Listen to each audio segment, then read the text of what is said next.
يضل به كثيرا ويهدي به كثيرا وما يضل به إلا الفاسقين.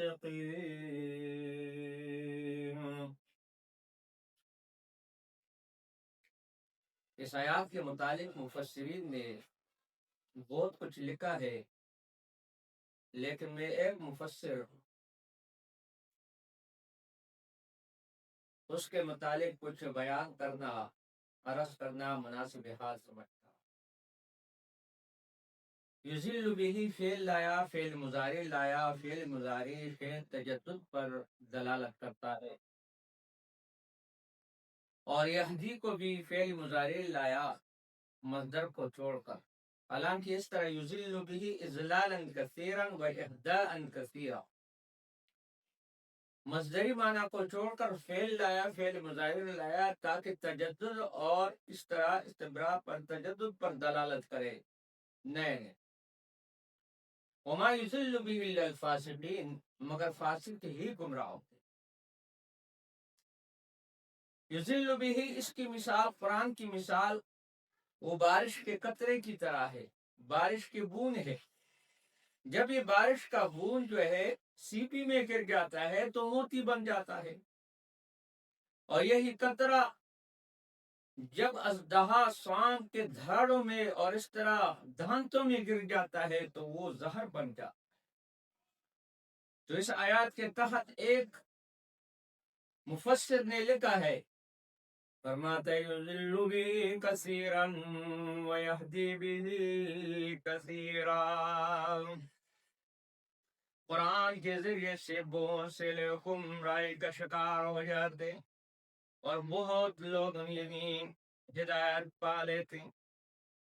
قرآن کی مثال اس قطرے کی ہے، وہ آسمانی قطرے کی ہے، پانی کا وہ قطرہ اور بوند۔